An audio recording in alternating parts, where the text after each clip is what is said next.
우리 하나님의 말씀 욥기 31장 24절부터 40절까지 말씀을 보겠습니다. 욥기 31장 24절부터 40절.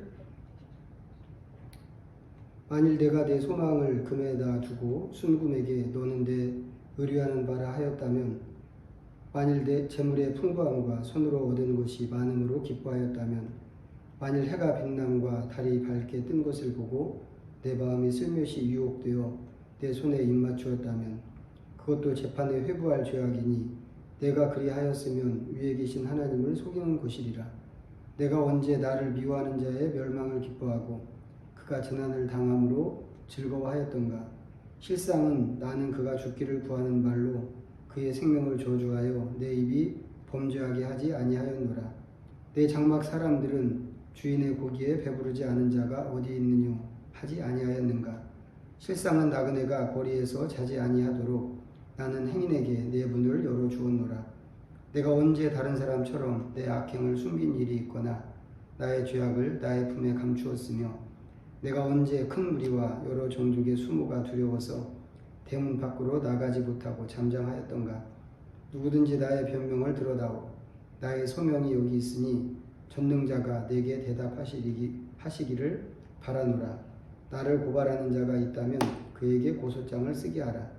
내가 그것을 어깨에 매기도 하고 왕관처럼 머리에 쓰기도 하리라. 내 걸음의 수효를 그에게 알리고 왕족처럼 그를 가까이 하였으리라. 만일 내 밭이 나를 향하여 부르짖고 밭이랑이 함께 울었다면, 만일 내가 값을 내지 않고 내 소출을 먹고 그 소유주가 생명을 잃게 하였다면, 밀 대신에 가시나무가 나고 보리 대신에 돛보리가 나는 것이 마땅하니라 하고 욥의 말이 그치니라. 아멘. 어제 말씀 드렸지만 이 욥기 31장은 전체가 욥의 마지막 말 단락에서 결론부에 해당하는 그런 말씀입니다. 욥은 여기에서 자기가 죄가 없다고 하는 것을 다시 한번 이야기하는데, 무엇을 하고 무엇을 하지 않았는지 아주 구체적이고 실제적으로 이야기를 합니다. 어제 말씀에서 얘기한 것은 전부 하지 않은 죄였죠. 죄에 해당하는 행동들 몇 가지를 쭉 열거하면서 나는 이런 거 하지 않았다고 그렇게 강조해서 이야기했습니다. 오늘 말씀에서도 같은 관점의 얘기가 나오는데, 오늘은 그런 식으로 하지 않은 것만 이야기하는 것은 아니고 그것과 함께 자신이 한 것도 같이 이야기하고 있습니다. 하지 않은 것은 당연히 죄에 해당하는 그런 행동이고, 또 욥이 했다고 하는 것은 선행에 해당하는 행동일 것입니다. 이제 이런 거는 이런 구분, 한 것과 하지 않는 것, 또 뭐예요? 해야 할 것과 하지 말아야 할 것, 이런 것은 우리한테도 있을 수 있는 그런 이야기입니다. 그리고 더 나아가서는 모든 사람에게 있을 수 있고 또 있어야만 하는 이야기라고도 생각합니다. 사람이 살아가면서 무엇을 하고 무엇을 하지 말아야 하는가, 이런 문제이기 때문에 이 욥의 이야기가 모든 사람에게 해당되는 그런 이야기라고 할 수 있습니다. 욥은 오늘 말씀에서 자기가 이런 것은 했고 이런 것은 하지 않았다고 이야기했습니다. 그런데 욥의 특별한 것이 무엇인가 하면, 이 사람이 자기 행동을 결정할 때, 이것은 하고 이것은 하지 말아야 되겠다라고 결정할 때 법조항을 따르지 않았다고 하는 것입니다. 예를 들어서 10계명이 있습니다. 10계명은 10개의 계명이죠. 10개의 계명이지만 그 10개를 분류하면 할 수 있는 것과 할 수 없는 것, 또 해야 하는 것과 하면 안 되는 것, 이렇게 분류가 됩니다. 딱 두 가지로 분류가 되는 거죠. 조항은 10개지만 특징으로 나누면, 분류하면 두 가지로 분류할 수 있는 겁니다. 하나님께서 모세에게 명령을 주실 때 그런 식으로 주시는 것입니다. 이스라엘 사람들은 하나님의 명령을 따른다고 할 때 법이 말하는 그대로만 지키면 된다고 생각을 했습니다. 물론 그것도 잘 지킨 것은 아닌데, 잘 지킨다고 하더라도 문자적으로만 잘 지키면 되는 거라고 이렇게 생각을 했습니다. 예수님 시대의 바리새인들이 대표적으로 그런 사람들이죠. 그런데 예수님께서 그런 바리새인들을 아주 세게 비난하셨습니다. 외식하는 사람들이라고 그렇게 비판하셨는데 무슨 얘기냐면 그 사람들이 한 것처럼 그렇게만 해서는 안 된다는 얘기입니다. 욥이 특별한 건 뭐냐면 이 사람이 할 것과 하지 말 것을 결정할 때 그런 식으로 결정하지 않았다는 것이죠. 그럼 어떻게 결정했는가? 욥은 믿음을 따라서 결정을 했습니다. 이게 무슨 얘기인가? 이제 말씀으로 들어가서 보시면 오늘 말씀 24절부터 28절이 우상숭배에 관한 이야기입니다.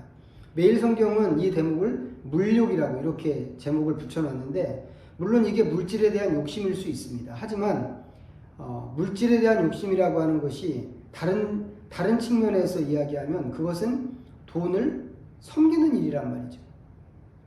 해와 달 같은 천체에 대해서 이야기하는데 그 당시에 이미 이 해와 달이나 아니면 별들을 신으로 섬기는 사람들이 있었습니다. 고대 이집트 지역에 있던 사람들은 태양을 신으로 섬겼고 메소포타미아 지역에 있는 사람들은 달을 신으로 섬겼습니다. 이런 거 전부 십계명 위반이란 말이죠. 십계명 위반에 해당하는데 욥은 이런 거 자기가 하지 않았다고 하는 것입니다. 욥도 십계명 같이 그런 어떤 하나님께서 법으로 정해준 그런 내용들을 지킨 바가 있었다는 것이죠. 물론 십계명하고 욥은 상관이 없습니다. 그렇지만 그렇게 법 조항을 따라서 할 것과 하지 말 것을 결정한 그런 것이 욥에게 있기는 있었습니다. 자, 그런데 그것만 있는 게 아니고 지금 이제 이 단락 다음에 이 물욕이라고 그 표시한 이 단락 다음에 나오는 단락을 적개심이라고 이제 매일 성경에 또 제목을 붙였어요. 원수나 나를 미워하는 사람의 멸망을 기뻐하지 않았다고 하는 것인데 이런 건 십계명이 다루지 않는 얘기죠. 하지만 욥은 이걸 또 지켰습니다. 지켰다고 하는 건 좀 이상한데 하여튼 이렇게 행동을 했습니다. 왜 이렇게 했는가? 하나님의 성품을 생각할 때 이렇게 해야 된다고 생각한 것입니다. 어제 말씀에서 종의 권리를 억압하지 않았다고 그랬는데 미국 남북 전쟁이 이제 이 노예 문제로 인해서 불거진 전쟁이잖아요. 이 전쟁이 끝난 다음에도 미국에서는 이 흑인 노예에 대해서 사람 취급을 안 하는 그런 일들이 계속 유지됐습니다. 나쁜 사람들이 그렇게 한 것이 아니고 예수님 잘 믿는 그리스도인들도 그렇게 했습니다. 그게 보통 그 당시에 있었던 일이란 말이죠. 그냥 그걸 당연하게 생각했습니다. 그런데 이 욥은 언제 사람인가? 보통 족장 시대 사람이라고 이야기합니다. 굉장히 오래전에 완전히 고대에 살던 사람인데 미국에서 미국 사람들이 노예를 부리던 그런 식으로 종을 대하지 않았다고 하는 것입니다. 왜 그랬는가? 이유가 분명했죠. 하나님께서 나를 만드신 것처럼 그 사람들도 만드셨기 때문에 그렇게 욥이 행동을 했습니다. 오늘 말씀으로 다시 돌아와서 보면 욥이 토지나 땅을 착취하는 문제를 이야기합니다. 38절인데 다시 보시면 만일 내 밭이 나를 향하여 부르짖고 밭 이랑이 함께 울었다면 물론 이제 구약율법에 보면 7년에 한 번씩 땅을 쉬게 해야 된다. 이제 그런 계명이 있습니다. 하지만 욥은 그런 말씀이 있지도 않은 시대에 살던 사람입니다. 그런데도 이렇게 살았습니다. 하나님의 성품과 창조를 믿었기 때문에 그럴 수 있었다고 하는 것이죠. 이런 식으로 우리는 실생활에서 할 것과 하지 말아야 할 것을 결정해야 하는데 그것을 무엇으로 결정할 것인가? 내가 믿고 있는 믿음의 내용으로 결정해야 된다고 하는 것입니다. 하나님이 만드신 이 세상이 지속 가능하게 하기 위해서 무엇을 만들고 무엇은 만들지 말아야 하는지, 무엇은 사용하고 무엇은 사용하지 말아야 하는지 에서부터 시작해서 사회 정의 문제, 기후 위기 문제, 아니면 재난과 전쟁 문제, 난민 문제, 이 모든 것에 대해서 욥이 한 것처럼 할 수 있어야 한다고 하는 것입니다. 믿음이라고 하는 것은 머릿속에 있는 것이 아니고 머릿속의 믿음이 아니라 실제 삶으로 나타나야 그게 참 믿음이기 때문에 그렇습니다. 기도하겠습니다.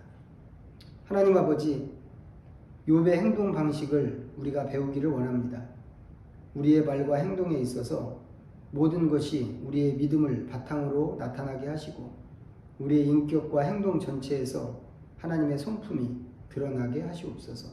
예수님의 이름으로 기도하옵나이다. 아멘.